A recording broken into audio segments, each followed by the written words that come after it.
Take a look at the newest, most advanced freight locomotive on the market today.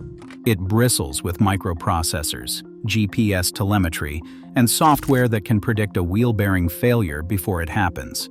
But follow the air hoses back along the train it is pulling, car after car after car, and you will find something that should not exist in the 21st century.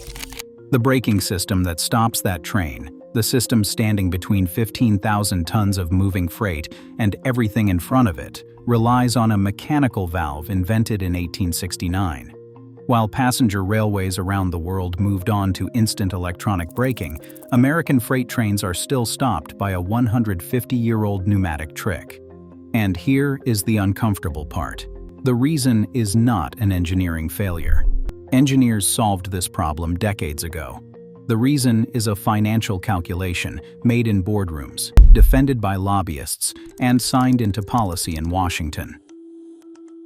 To understand what that calculation protects, you first have to understand what the old technology replaced, because the story begins with one of the most dangerous jobs in American history.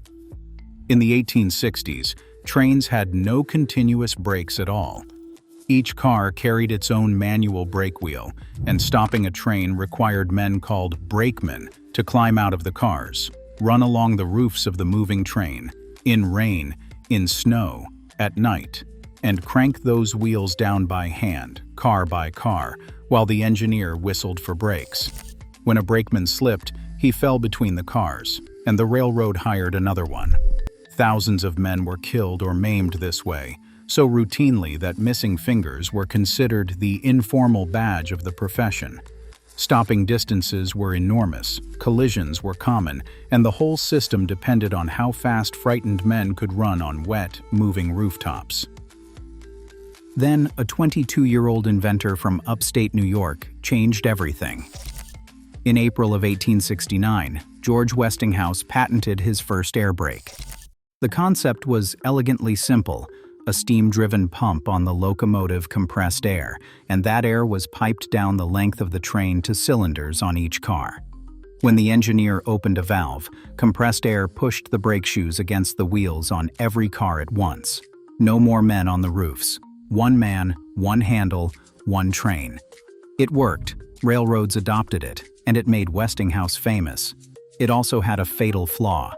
That first design, known as the straight air brake, used air pressure to apply the brakes, which meant that if a hose burst, if a coupling parted, if the train broke in two on a grade, the system did not just weaken, it vanished. The exact moment a train was in the most danger, separated, damaged, running away, was the exact moment its brakes ceased to exist. Several early accidents made the pattern brutally clear. Pressure equals brakes. Lose the pressure, lose the train. And this is where Westinghouse produced one of the genuinely great ideas in the history of mechanical engineering. He reversed the logic. In his automatic air brake, perfected in the early 1870s, the brake pipe running down the train is kept pressurized at all times, and it is the reduction of that pressure that applies the brakes.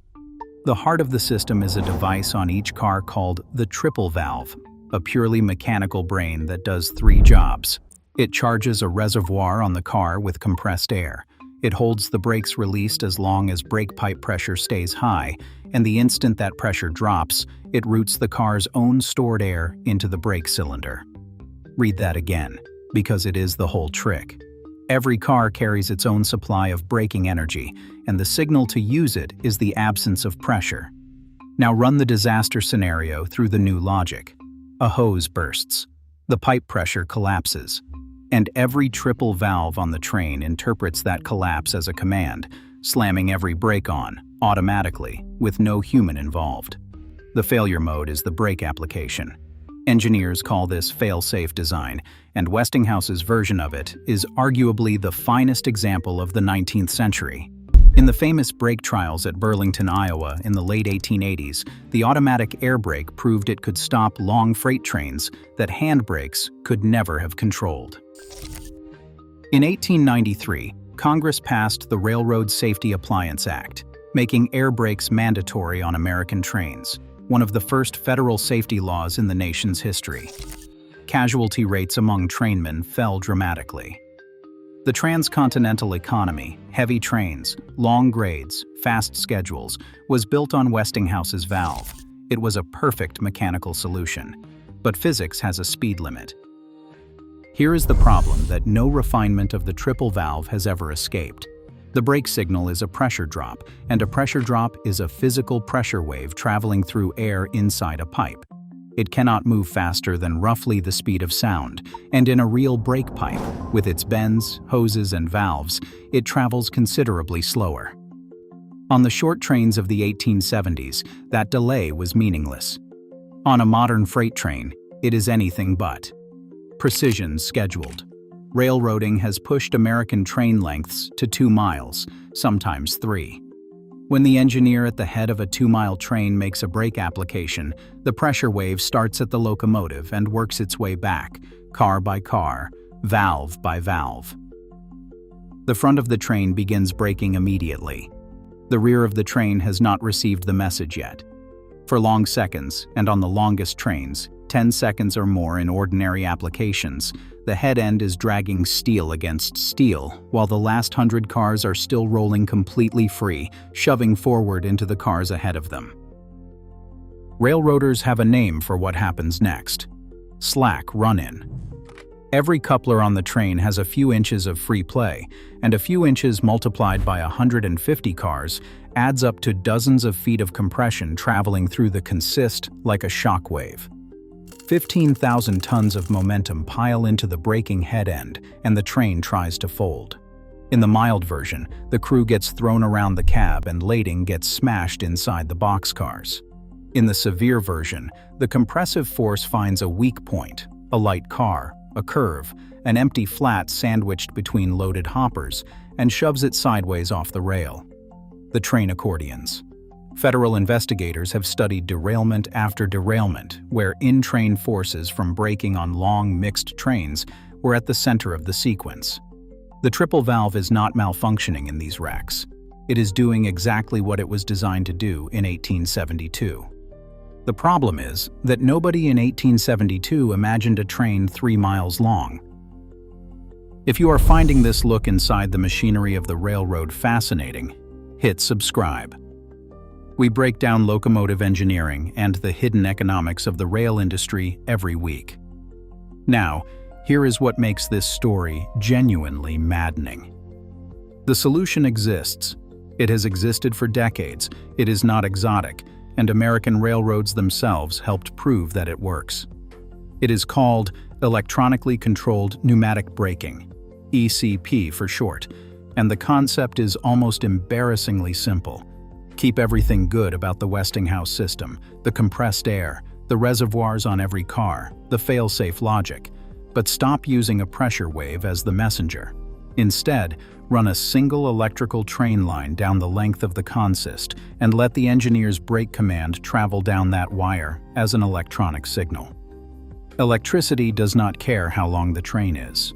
The command reaches every car in milliseconds, and every brake on the train applies at the same instant, evenly, front to rear. The 2-mile lag disappears. And with it goes the slack run-in, because a train whose cars all brake together never piles into itself. The benefits do not stop there. Because the application is uniform, braking becomes smoother and far more controllable, and the engineer can release and reapply gradually, something the old system handles poorly.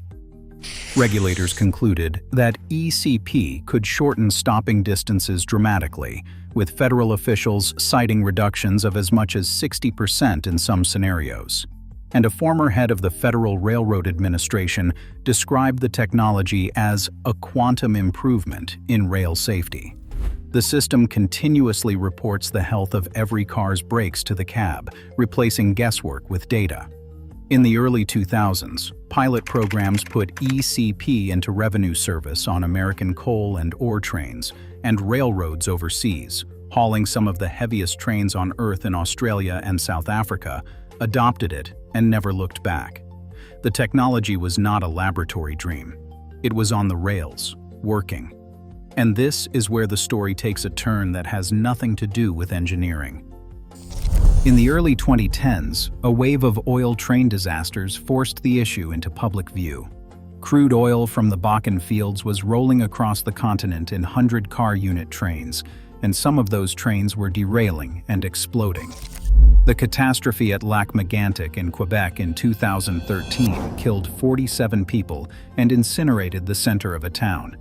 So in May of 2015, American regulators acted. As part of a sweeping rule on tank car safety, the Department of Transportation required that the highest hazard flammable unit trains, 70 or more cars of flammable liquid, be equipped with ECP brakes by the early 2020s, or slow to 30 miles per hour. For the first time, the government had mandated the 21st century brake, at least for the most dangerous trains on the network. The industry's response was immediate and ferocious. The Association of American Railroads, the industry's lobbying arm, fought the mandate with everything it had. The arguments were about money, and to be fair to the industry, the money was real. Retrofitting the national fleet would cost billions of dollars, and the North American system is built on interchange. Any locomotive must be able to haul any car, which means a partial conversion creates two incompatible fleets and an operational headache. But understand what that expense means in the language of Wall Street. Every major railroad is judged quarterly on its operating ratio, the share of revenue consumed by expenses. Precision scheduled railroading drove that number relentlessly down, and investors rewarded it richly. In that world, a multi-billion-dollar capital program whose payoff is measured in prevented derailments and lives not lost does nothing for the ratio. Safety spending on that scale is not seen as an investment. It is seen as a threat to the dividend. The lobbying worked with remarkable speed. Just 6 months after the brake rule was adopted, Congress slipped a provision into a massive transportation bill, the FAST Act, ordering the government to restudy the costs and benefits of ECP and to repeal the mandate if the numbers no longer justified it.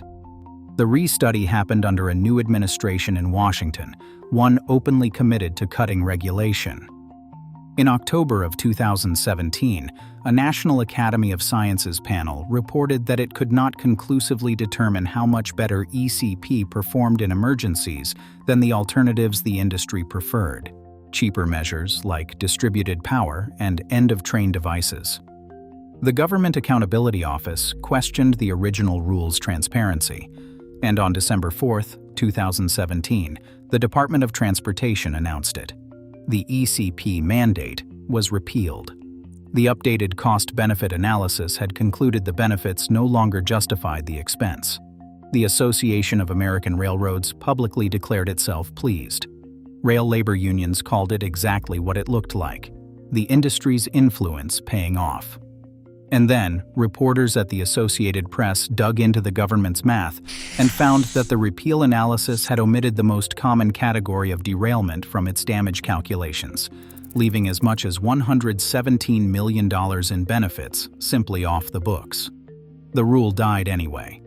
The formal removal was finalized in 2018, and with it, the last regulatory pressure toward electronic braking on American freight trains evaporated. 5 years later, in February of 2023, a Norfolk Southern train derailed in East Palestine, Ohio, after a wheel bearing failed, and the burning tank cars put the phrase ECP brakes back into the national vocabulary overnight. Honesty requires the full picture here. That particular train was not classified as a high-hazard flammable unit train, so even the repealed rule would not have covered it, and no brake system prevents a bearing from failing. But that is precisely the point critics made. The mandate had been written so narrowly and then erased so completely that a train carrying vinyl chloride through Ohio was never inside its reach. The technology that puts every brake on a train under instant electronic command sat on the shelf, proven and available, while the industry told the public that the 19th century system was good enough. So the next time you stand at a grade crossing and watch 3 miles of freight roll past, listen for that hiss of compressed air and think about what it represents. George Westinghouse's triple valve is, without exaggeration, one of the greatest mechanical inventions in history. It ended the era of men dying on boxcar roofs. It made the modern economy physically possible, and its fail-safe logic still protects every train on the continent, exactly as designed, a century and a half after a 22-year-old drew it up. Nothing in this story diminishes that. But keeping that valve as the only line of defense on a 21st century, 15,000-ton chemical train is not a tribute to Westinghouse. He was the man who refused to accept the dangerous status quo of his own era. Keeping his brakes today is an act of financial preservation, a decision renewed every year in earnings calls and lobbying budgets. We have the technology to command every brake on a train at the speed of electricity. We have had it for decades. We simply keep deciding, quarter after profitable quarter, that we would rather not pay for it. The pressure wave still crawls down the pipe at the speed of sound, because the money moves faster. If you want to understand the invisible forces shaping the machines we depend on, hit subscribe. We cover the hidden history and engineering of railroads every week, and I want to know where you stand. Should the government mandate electronic brakes and force the industry to absorb the cost, or is the 150-year-old system, with its flawless fail-safe record, still good enough? Let me know in the comments, and click the video on screen to see another hidden vulnerability of the rail network.